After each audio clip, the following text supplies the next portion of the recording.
Recently, I was trying to Google the game Sprunki, as normal people typically do.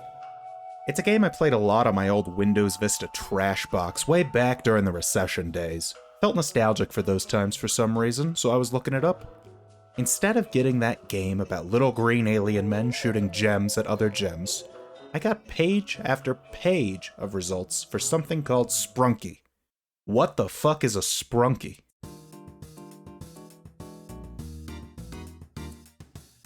Before I gave Sprunki a try, I wanted to learn a little bit about its history, its creator, and how it had become popular so quickly. When you search up Sprunki on the web, you'll get results like Sprunki Incredibox mods. That's because the game, along with its derivatives, is a mod of the 2009 Flash game Incredibox. For all 0 of you Order of the Stick fans out there, that's the same year that Roy got naked. Incredibox has a lot of modding support, including great documentation and tons of community involvement. I played a little bit of it for this video. It's a pretty fun music toy that I can't believe I haven't heard of up until now. Sprunki is a mod of Incredibox that was released in August 2024 and quickly got picked up by horror slop content farms.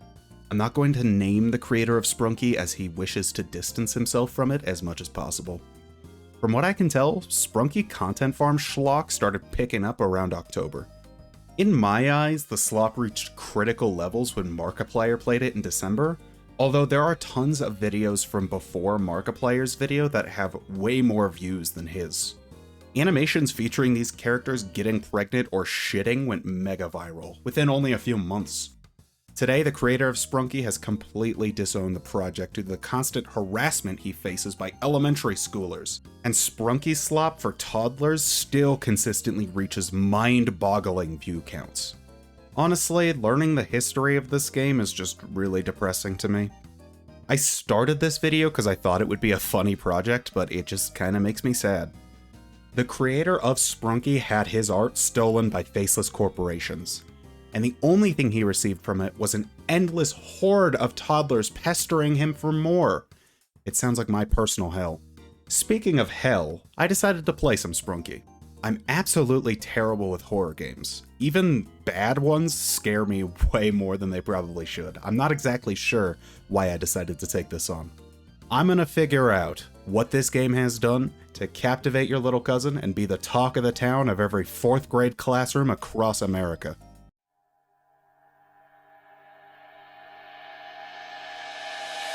Oh, what do I even say? I have had such a fucking long day. And the best way to cap off a long, frustrating day at the office is goddamn Sprunki. Sprunkus unite, let the horror begin. Sprunkus unite, let the horror begin. This is Sprunki. I think this is the original Sprunki. I have no idea. It's Incredibox. That's what this is. So Incredibox is you take the little character and you drag it over to one of these guys. Yeah, and then they start singing. It's really simple. Is this all this game is? I've been watching so much slop fucking horror content for children in preparation of this. I thought this was gonna be so much cooler. Or like something more than this.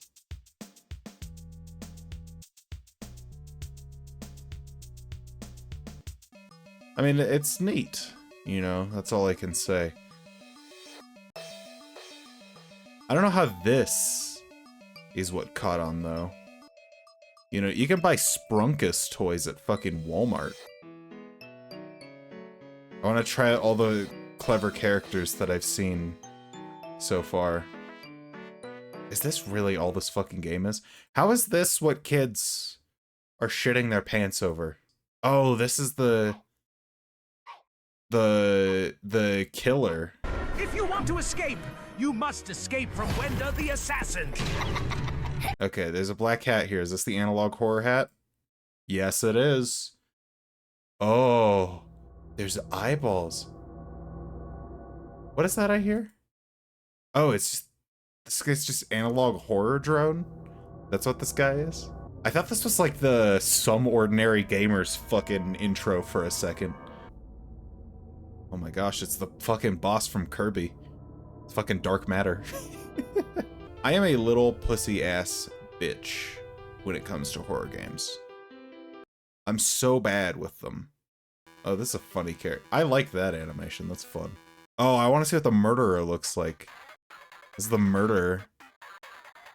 Oh, this guy looks normal. I want to see normal guy. Yeah, he just looks normal. He's got the fucking Ocarina of Time, Fire Temple vocals, though. Yo, it's fucking Serial Aldori, a joke that 5 people will get. Serial Aldori from the classic game, Pathfinder Kingmaker. Am I just old? Is that why I think this blows ass? Gallery? Oh. This is like the artist's official gallery. Isn't that a character from those fucking Happy Tree Friends? Sprunki if it was peak. This is a reference I don't get. Is that fucking Nier Automata? Is that Nines? I guarantee that this person has not seen Get Out. Which, by the way, great movie. Watch Get Out. It's better than fucking Sprunki. Is that fucking Leafy is here? Is this the real Sprunkus? I'm gonna do a bit of research. Yeah, no, I just looked up the wiki. This is what Sprunki is.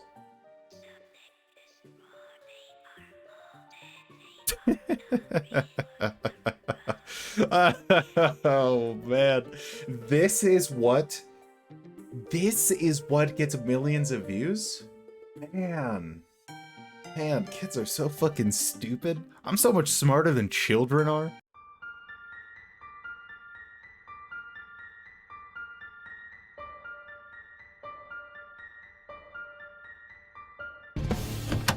Come on, boys. Let's find some pretty girls. After getting to play Sprunki, along with taking a few days off to digest the quote-unquote horrors I had witnessed, I think I understand how Sprunki became such a popular slop topic. I feel like the appeal of Sprunki is the same appeal I had for kids shows like Courage the Cowardly Dog and Invader Zim growing up. It's media for kids that wears the skin of horror, while not really being all that scary.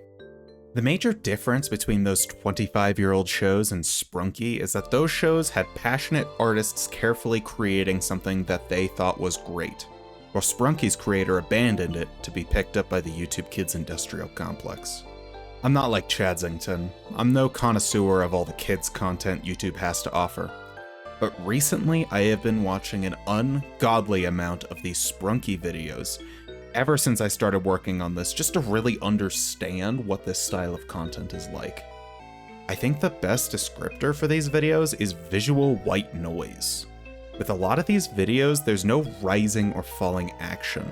The action just stays constant for a whole 5 to 40 minute video.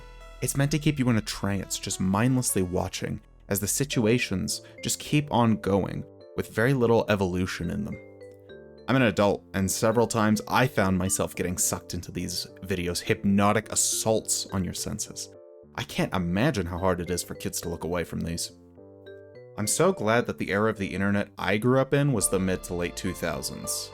The era of iCarly.com, early Smosh, child predators.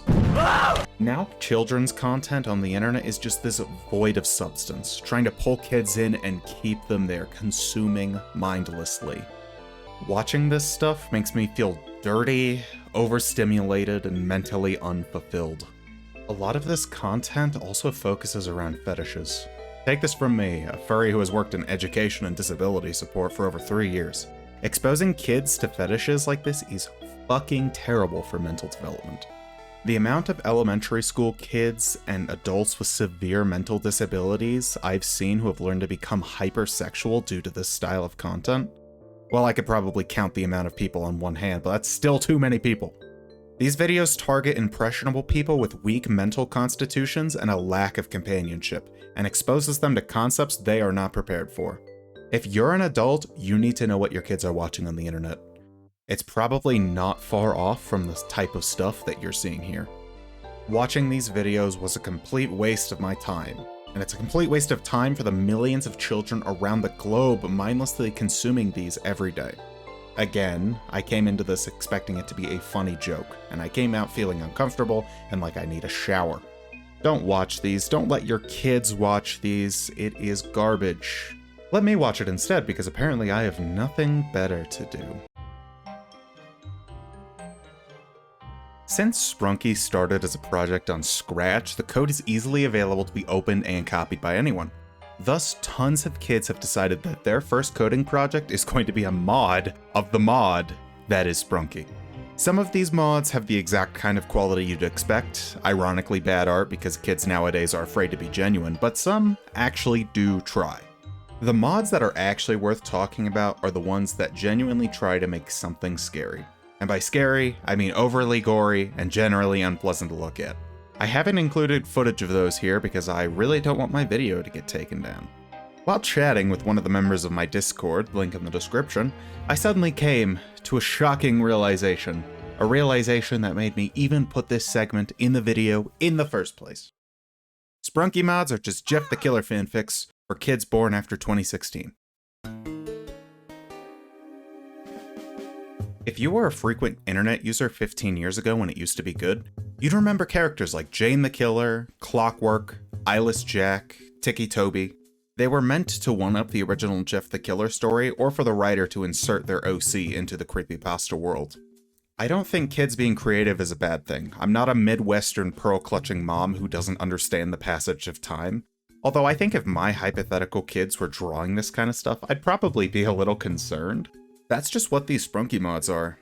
They're trying to one-up the original game by adding more gore and edge, or they try to insert their cool Sprunk OCs into the mix.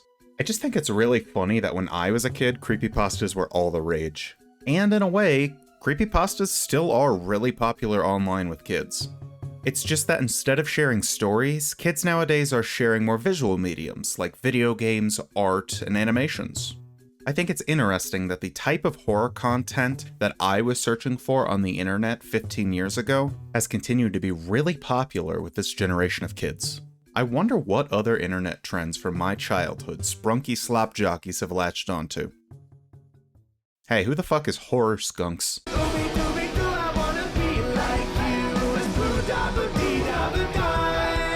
When I was a kid, I had exactly 3 songs on my iPod 5th Gen Touch. Party Rock Anthem, a true 2013 classic, some random-ass U2 song I got for free and literally never listened to, and How Do I Craft This Again by In the Little Wood. As you can see, I had a complete childhood. When I grew up, the video game parody was just starting to become mainstream. I remember the day when Fallen Kingdom was dropped. I was there to experience pure peak. Maybe it's because of that experiencing Sprunki music parodies made me feel fucking shell-shocked. Sprunkus unite, let the horror begin. Seeing what music parodies have turned into after not giving a shit about the genre for 10 years has rattled me to my fucking core. I am missing 10 years worth of context on how quaint little animations with pleasant music evolved into these fever dream nightmares with lyrics so bad they could have been written by me. I'm gonna give these videos a compliment sandwich, except it's an open-faced sandwich because I only have a single nice thing to say about them. This slop is putrid, but it's also really fucking funny and very entertaining. Even though I have a lot of negatives to say about Sprunki music, don't hate these videos just because of what I have to say. I really encourage you to watch them, because they are amazing. The visuals in these videos are horrific.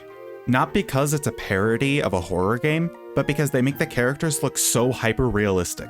These meeples should not have wrinkly bodies, they look like uncut dicks. Horror Skunks' models make the Sprunks look like 37-year-old alcoholics. It makes me really uncomfortable. I know there isn't a lot of source material to work off of, but the environments that these strange creatures inhabit are abstract nightmares. Let me remind you, this is what the source material looks like. The visuals alone fill me with both a strange euphoria and the feeling that there are bugs under my skin and I need to escape my own body. In a world so bright, where beats collide, The Sprunkus were born from the rhythm inside. A spark in the dark, a cosmic spree. They rose from the echoes of melody.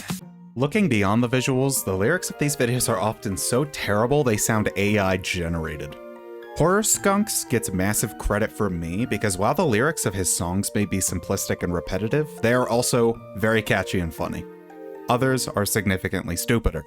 My favorite lyric from any of these videos is Sprunkus unite, let the horror begin. Sprunkus unite, let the horror begin. I don't know why, but it just makes me so frickin' happy that the Sprunkus are uniting and the horror is beginning. It's pretty obvious that these songs are only being made just because Sprunki is popular with kids, but that doesn't stop the songs from being really fun to listen to. Watching these is probably the closest I'll ever come to experiencing LSD. I feel genuinely surprised to have liked the songs of Horror Skunx and Austrian so much. Sprunkus songs are genuinely the only piece of sprunk slop that I feel didn't waste my time. They actually were really entertaining.